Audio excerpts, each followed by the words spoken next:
Video editing ಕತ್ತ ಒಂದು P C build ಮಾಡಬೇಕು ಆಸೆ ಇರ್ತೈತೆ ಎಲ್ಲರಿಗೆ. ಅದರ ಬಜೆಟ್ ಹೆವಿ ಆಗ್ತಿರ್ತೈತಿ, ಹಾಗಾಗಿ ಮಾಡ್ಸಕ್ ಆಗ್ತಿರಂಗಿಲ್ಲ. ಒಂದು ಕಮ್ಮಿ ಬಜೆಟ್ ಒಳಗೆ ಒಂದು ಒಳ್ಳೆ ಪಿ ಸಿ ಬಿಲ್ಡ್ ಮಾಡ್ಸಿನಿ. ಅದ್ರೊಳಗೆ ಕಂಪೋನೆಂಟ್ ಏನೇನ್ ಹಾಕ್ಸಿನಿ ಏನೇನಿಲ್ಲ ಅನ್ನೋದೆಲ್ಲ ಹೇಳ್ತೀನಿ ಬರೀ ಒಂದೊಂದಾಗಿ. ಇವತ್ತ ಒಂದ ಪಿ ಸಿ ರೆಡಿ ಮಾಡ್ಸಕ್ ಹೋಗಿದ್ದೇನೆ. ಅದ್ರೊಳಗ ನಾನ್ ರ್ಯಾಮ್, ಗ್ರಾಫಿಕ್ ಕಾರ್ಡ್ ಆಗಿರ್ಬೋದು, ಪ್ರೊಸೆಸರ್ ಆಗಿ, ಆಮೇಲೆ ಸ್ಟೋರೇಜ್ ಎಷ್ಟೈತಿ ಇದೆಲ್ಲಾನು ಒಂದೊಂದಾಗಿ ಹೇಳ್ತೀನಿ ನಿಮಗೆ ಯಾವ ಹಾಕ್ಸಿನಿ ಅಂತೇಳಿ. ಈ ಒಂದು ಪಿ ಸಿ ಒಳಗ ಏನೇನ್ ಹಾಕ್ಸಿನಿ ಏನೇನಿಲ್ಲ ಅನ್ನೋದು ಒಂದೊಂದಾಗಿ ಹೇಳ್ತೀನಿ ಬರ್ರಿ. ನಾ ಇದ್ರೊಳಗ ಪ್ರೊಸೆಸರ್ ಯೂಸ್ ಮಾಡಿದ್ದ ಇಂಟೆಲ್ ಅವರ core i5 12th generation processor use ಮಾಡೀನಿ. ಹಾಗೆ ಇದಕ್ಕೆ ಸಪೋರ್ಟ್ ಆಗುವಂತ mother board gigabyte ನವರ H61 DDR4 ಅಂತ.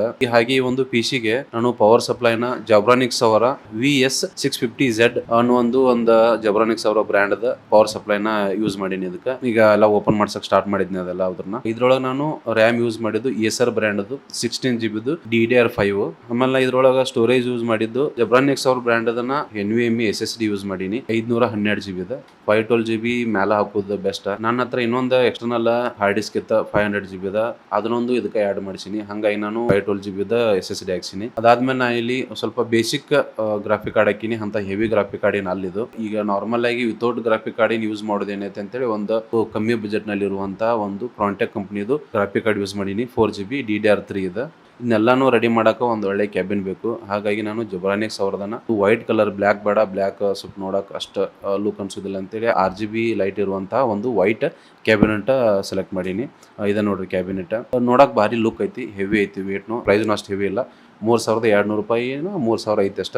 ನನ್ನ ಕಡೆ ಇದ್ದ ಹಾರ್ಡ್ ಡಿಸ್ಕ್ ಇದೆ. ಈ ಎಕ್ಸ್ಟರ್ನಲ್ ಹಾರ್ಡ್ ಡಿಸ್ಕ್ ಅನ್ನ ನಾನು ಮತ್ತೆ ಅದ್ರೊಳಗನ ಕನೆಕ್ಟ್ ಮಾಡಿ ಅದ್ರೊಳಗೆ ಫಿಟ್ ಮಾಡೀನಿ. ಯಾಕಂದ್ರೆ ಆಲ್ರೆಡಿ ನಂಗೆ 512GB SSD ಒಂದು ತಗೊಂಡಿನಿ. ಆಮೇಲೆ ಒಂದು ಹಾರ್ಡ್ ಡಿಸ್ಕ್ ನನ್ನ ಕಡೆ ಎಕ್ಸ್ಟ್ರಾ ಇತ್ತು. ಇದೊಂದು 500GB ಅದ್ರೊಳಗೆ ಆಡ್ ಮಾಡ್ಸಿನಿ. ಈಗೆಲ್ಲ ಫಿಟ್ಟಿಂಗ್ ಸ್ಟಾರ್ಟ್ ಮಾಡ್ತಾರೆ ನೋಡ್ರಿ, ಒಂದೊಂದಾಗಿ ಎಲ್ಲ ಸೆಟ್ ಮಾಡಕ್ ಸ್ಟಾರ್ಟ್ ಮಾಡ್ತಾರ ಅವ್ರು. ಯಾವ ರೀತಿ ಫಿಟ್ ಮಾಡ್ತಾರಲ್ಲ ನೋಡ್ರಿ. ಈಗ ಅದಾದ ನಂತರ ನೆಕ್ಸ್ಟ್ ಎಂಡಿಗೆ ನಾನು ಇದನ್ನ ತಗೊಂಡೋಗಿ ಮನೆಗೆ ಹೋಗಿ ಯಾವ ರೀತಿ ಪರ್ಫಾರ್ಮೆನ್ಸ್ ಯಾವ ರೀತಿ ಐತಿ ಅನ್ನೋದು ನಿಮ್ಗೆ ತೋರಿಸ್ತೀನಿ. ವಿಡಿಯೋ ಎಡಿಟ್ ಮಾಡಿ ಆಗಿರ್ಬೋದು ಅಥವಾ ಯಾವ್ದಾರೆ ಬ್ರೌಸಿಂಗ್ ಆಗಿರ್ಬೋದು, ಯೂಟ್ಯೂಬ್ ಸಾಂಗ್ಸ್ ಇದೆಲ್ಲ ಒಂದ್ 2-3 ಅಪ್ಲಿಕೇಶನ್ ಯೂಸ್ ಮಾಡಿ ಎಡಿಟಿಂಗ್ ಮಾಡಿ ಚೆಕ್ ಮಾಡಿ ನೋಡ್ತೇನೆ ಯಾವ್ದು ಸಪೋರ್ಟ್ ಆಗ್ತೈತೆ ಕರೆಕ್ಟ್ ನಿಮ್ಗೆ ತೋರಿಸ್ತೇನೆ. ಅದು ಯಾವ್ದು ರೀತಿ ಏನೈತಿ ಅನ್ನೋದು.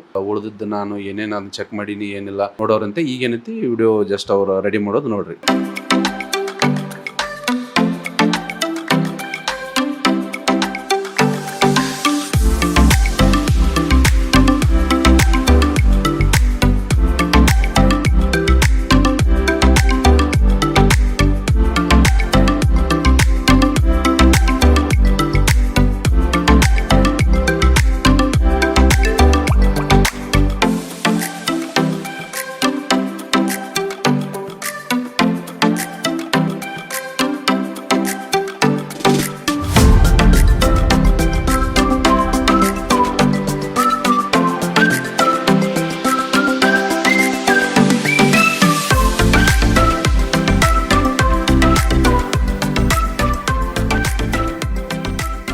PC ಎಲ್ಲ ರೆಡಿ ಮಾಡಿದ ನಂತರ ಅವರು OS ಹಾಕಕತ್ತಿದ್ರು, ಸಾಫ್ಟ್ವೇರ್ಸ್ಗಳೆಲ್ಲ ಇನ್ಸ್ಟಾಲ್ ಮಾಡಕತ್ತಿದ್ರು. ಅದೆಲ್ಲ ಮಾಡಿದ ನಂತರ ನಾನು ಸೀದಾ ತಗೊಂಡ್ಬಂದಿದ್ದ ಮನೆಗೆ ತಗೊಂಡ್ಬಂದ್ಮೇಲೆ ಅದನ್ನೆಲ್ಲ ಸೆಟ್ ಮಾಡಿ ಮಾನಿಟರ್ ಎಲ್ಲ ಕನೆಕ್ಟ್ ಮಾಡಿ. ಮಾನಿಟರ್ ನಂದು ಆಲ್ರೆಡಿ ಇತ್ತು, ಹಂಗಾಗಿ ನಾನು ಮಾನಿಟರ್ ತಗೊಂಡಿಲ್ಲ, CPU ಒಂದೇ ತಗೊಂಡಿನಿ. ಇದೆಲ್ಲ ಡೀಟೇಲ್ಸ್ ಏನೈತೆ ಇಷ್ಟೊತ್ತನ ಹೇಳಿದ್ದು ಓನ್ಲಿ CPU ಅಷ್ಟ.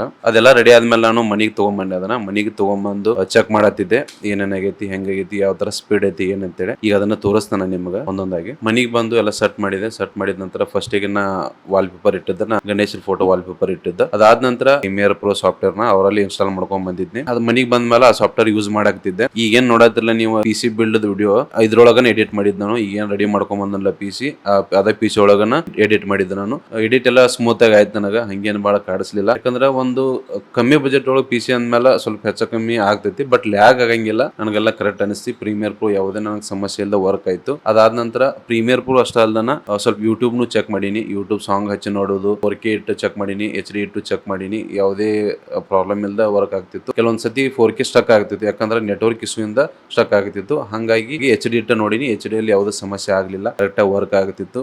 ಯೂಟ್ಯೂಬ್ ಸ್ಟಾರ್ಟ್ ಇಟ್ಟು ಹಂಗೆ ಕೆಲವೊಂದಿಷ್ಟು ಟ್ಯಾಬ್ ನು ಓಪನ್ ಮಾಡೀನಿ, ಹಂಗ ಬ್ರೌಸ್ ಮಾಡಕ್ಕೂ ಸ್ಟಾರ್ಟ್ ಮಾಡೀನಿ. ಎಲ್ಲಾನು ಚೆಕ್ ಮಾಡಿ ನೋಡಿದೆ, ಯಾವ್ದು ನನಗೆ ಏನು ಸಮಸ್ಯೆ ಅನಿಸ್ಲಿಲ್ಲ, ಸ್ಟಕ್ ಆಗ್ಲಿಲ್ಲ. ಎಲ್ಲಿ ಸಿಸ್ಟಮ್ ಸ್ಮೂತ್ ಆಗಿ ವರ್ಕ್ ಆಗ್ತಿತ್ತು. ಅದಷ್ಟ ಅಲ್ದನ ಫೋಟೋಶಾಪ್ ನು ಡೈರೆಕ್ಟ್ ಆಗಿ ಓಪನ್ ಮಾಡಿದೆ.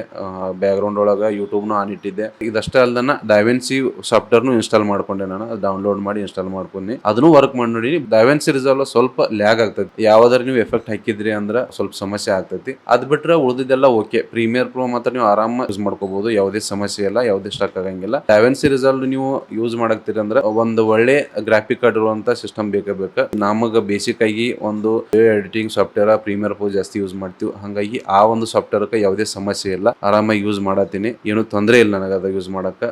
ನಿಮ್ಗೆ ಯಾವ ತರ ಅನ್ಸತಿ ನೋಡ್ರಿ, ನಿಮಗೆ ಯಾವ ತರ ಬೇಕು ನೋಡ್ರಿ.